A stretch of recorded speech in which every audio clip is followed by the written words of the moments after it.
ada yang sampai kampung mereka tertimbus, ramai bertempiaran lari, dan ada yang masih lagi hilang, tak ditemui lagi, tertimbus pun ada, dan juga kurang lebih ada lebih kurang 300 keluarga yang terkesan. Assalamualaikum warahmatullahi wabarakatuh. Bismillahirrahmanirrahim. Alhamdulillahirabbil alamin. Wassalatu wassalamu ala Rasulillah wa ala alihi wa sahbihi ajma'in. Qala rabbi shrah li sadri wa yassir li amri wahlul 'uqdatam min lisani yafqahu qawli, amma ba'du. Alhamdulillah, syukur dan puji dipanjatkan ke hadrat Allah Subhanahu wa taala. Dengan izin, ketentuan dan kasih sayangnya, dapatlah sama-sama kita bertemu dalam kesempatan video pada kali ini. Terima kasih kepada semua rakan-rakan, sahabat-sahabat yang saya hormati semua. Moga kalian semua berada dalam rahmat Allah Subhanahu wa taala. Amin ya rabbal alamin. Kawan-kawan, teman-teman semua, baru-baru ni kita digemparkan dengan satu letusan gunung berapi Semeru di daerah Lumajang, Jawa Timur, meletus pada jam 3.20 petang waktu Indonesia Barat. Hari ini gunung berapi setinggi 3,676 meter itu mengakibatkan hujan dan banjir di sekitar kampung Sumber Wuluh, menyebabkan penduduk bertempiaran lari menyelamatkan diri. Pusat Vulkanologi dan Tempatan Bahaya Geologi melaporkan kepulan abu meliputi jarak 500 sampai ke 800 meter dari pusat letusan. Bayangkan ya, letusan gunung berapi ataupun apa yang berlaku, abu yang begitu tebal sekali yang dirakamkan oleh ramai penduduk sekitar pada waktu itu yang sempat merakamkan. Dia punya abu tu memang besar, menyeramkan, menakutkan, dan dicatatkan sehingga ke setakat video ini dirakamkan, iaitu telah pun meragut 13 nyawa. Dan masih lagi ramai lagi mangsa-mangsa yang tertimbus. Kalau mungkin kawan-kawan penonton ada yang mengikuti berita ini, ada yang sampai kampung mereka tertimbus, ramai bertempiaran lari, dan ada yang masih lagi hilang, tak ditemui lagi, tertimbus pun ada, dan juga kurang lebih ada lebih kurang 300 keluarga yang terkesan dengan kanak-kanak terpaksa lari mohon perlindungan di kampung-kampung yang berhampiran lah. Bayangkan ya para penonton semua, sehingga kan ada juga yang melecur, kenderaan yang terkena dengan lava yang ataupun lahar gunung berapi yang keluar, yang melimpah sehingga ke kawasan-kawasan berhampiran. Ada yang terkena, ada yang tercedera. Kawan-kawan semua, ini bukanlah satu perkara baru bagi negara jiran rakan-rakan kita di Indonesia. Kami di Malaysia ini mengucapkan salam takziah dan senantiasa mendoakan kesejahteraan kalian semua, rakan-rakan kami di Indonesia. Moga Allah sayang, Allah pelihara, Allah rahmati kalian semua. Moga Allah rahmati seluruh rakan-rakan kita yang sedang diuji, dan Allah berikan bantuannya dalam apa jua kesukaran yang sedang dilalui oleh teman-teman semua. Amin ya rabbal alamin. Allahumma sallimna wa sallim dinana wa sallim imanana wa sallim tauhidana wa sallim arzaqana wa sallim ajsadana wa sallim ikhwanina minal muslimin wal muslimat birahmatik ya arhamar rahimin. Amin ya rabbal alamin. Cumanya kawan-kawan semua, bila kita sebut berkait tentang gegaran maupun gempa ataupun gunung berapi yang memuntahkan, yang mengeluarkan isinya, teringat kita akan ayat Al-Quran yang mana Allah Subhanahu wa taala berfirman, a'udzubillahi minasyaitonirrajim. Bismillahirrahmanirrahim. Idza zulzilatil ardu zilzalaha wa akhrajatil ardu athqalaha ila akhiril ayah. Sadaqallahul azim. Allah Ta'ala berfirman, apabila bumi digegarkan dengan gegaran yang sedahsyat-dahsyatnya, serta bumi itu mengeluarkan segala isinya. Ila akhiril ayah. Sadaqallahul azim. Sungguh pun ayat ini menceritakan tentang perihal keadaan suasana kedahsyatan hari kiamat, goncangan, gegaran yang berlaku. tetapi sedikit sebanyak apa yang berlaku pada letusan gunung berapi, yang berlaku pada gempa bumi di beberapa negara, kawasan dan tempat, benda ini semua menginsafkan kita. Apatah lagi kita pula sekarang berada pada akhir zaman. Bila dunia menjelang kiamat, banyak bencana-bencana diperlihatkan kepada kita semua manusia. Antara bencananya adalah bersifat apa? Bencana kegagalan teknologi. Pesawat jatuh, tren tergelincir, kapal karam, kapal hilang dan banyak lagi. Sistem down, banyak lagi. Yang kedua, bencana apa?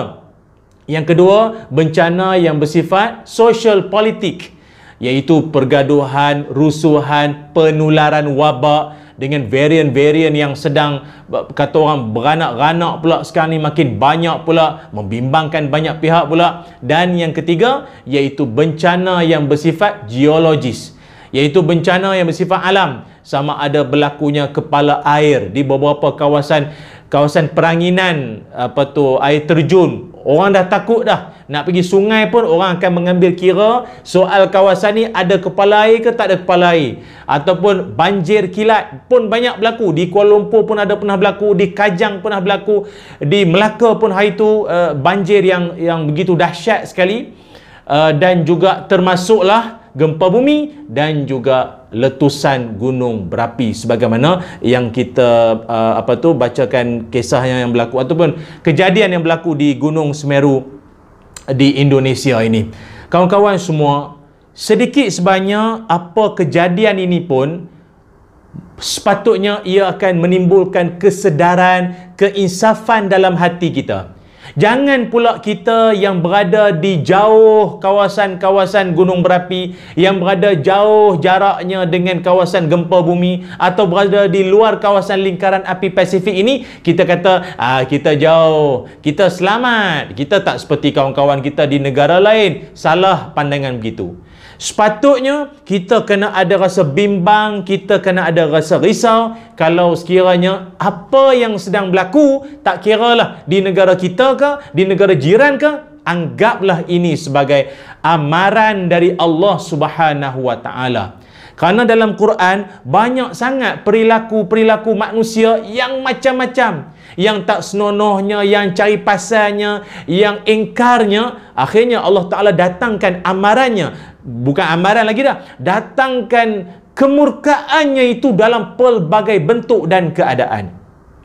Kalau kita biasa baca dalam sirah para anbiya terdahulu, antaranya Nabi Syuaib alaihi salam, yang mana Nabi Syuaib berhadapan dengan kaumnya yang jenis suka merompak, rampas hak orang, syirik pada Allah, lepas tu dia curang dalam timbangan. Akhirnya Allah Ta'ala datangkan bencana yang begitu dahsyat. Asalnya Nabi dah mengingat dah, menasihat dah, bagi tazkirah dah, peringatan dah, degil, keras kepala, tak nak berubah juga, habis. Allah Subhanahu wa taala berfirman dalam Quran, a'udzubillahi minasyaitonir rajim, fa asqit 'alaina kisafan minas samaa'i in kunta minas shadiqin. Allah Subhanahu wa taala berfirman,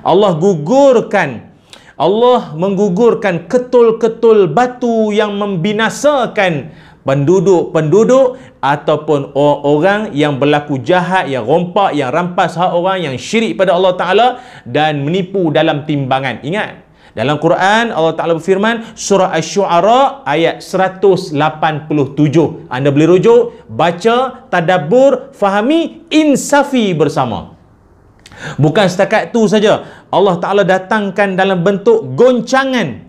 Goncangan yang macam mana itu? Allah Ta'ala berfirman, a'udzubillahi minasyaitonir rajim, fa akhadhathumur rajfatu fa asbahu fi darihim jathimin. Maka mereka dibinasakan oleh gempa. Maknanya gempa menggoncangkan bumi kedudukan atau tempat mereka berada, lalu menjadilah mereka mayat-mayat yang tersungkur di tempat masing-masing. Surah Al-A'raf ayat 91. Bukan setakat itu saja, didatangkan lagi letusan suara jeritan yang sangat kuat. fa akhazathumus sayhatu musbihin. Mereka dibinasakan oleh letusan suara yang menggemparkan pada bumi waktu pagi. Sadaqallahul azim. Ini semua sepatutnya menimbulkan kesedaran, menimbulkan keinsafan dalam hati kita. Kerana apa? Kalau tuan-tuan, rakan-rakan penonton semua perasan, kebanyakan daripada bencana kedahsyatan berlakunya apa benda yang kita sedang sebutkan ini berlaku pada 3 keadaan. Kalau perasanlah, 3 keadaan ini kebanyakan bencana datang.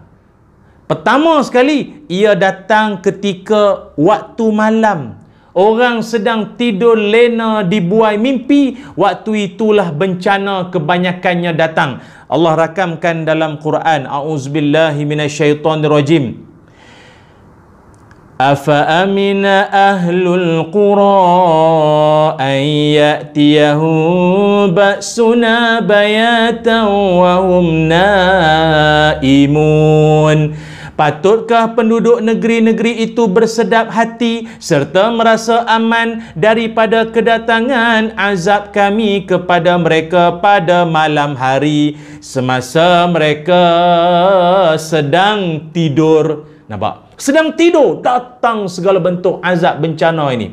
Kemudian pada yang kedua, datang pada waktu pagi. Ini kisah, tuan-tuan boleh tengok kisah yang berlaku pada kaum Nabi Lut alaihi salam. Dan yang ketiga, tengah-tengah manusia berseronok, bergembira, bermain. Kata Allah Ta'ala, awa amina ahlul qura an ya'tiyahum ba'suna duhaw wa hum yal'abun.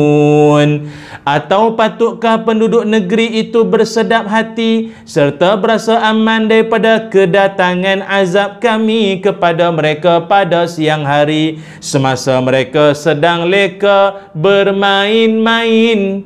Itu dalam Quran surah Al-A'raf ayat 98. Ayuh rakan-rakan, teman-teman semua, buat sahabat-sahabat di Indonesia, kejadian ataupun letusan Gunung Semeru ini, semoga Allah Subhanahu wa Ta'ala kirimkan bersama dengannya kasih sayang, rahmat Allah, dan semua rakan-rakan di Indonesia. Allah Ta'ala pelihara kalian semua. Amin ya rabbal alamin. Dan kita di sini, kita hulurkan apa bantuan sumbangan yang kita boleh, dan jangan lupa panjatkan doa pada Allah agar keselamatan Allah turunkan, Allah kurniakan buat kita semua. Setiap kejadian adalah sebagai keinsafan buat kita semua. Terima kasih. Assalamualaikum warahmatullahi wabarakatuh.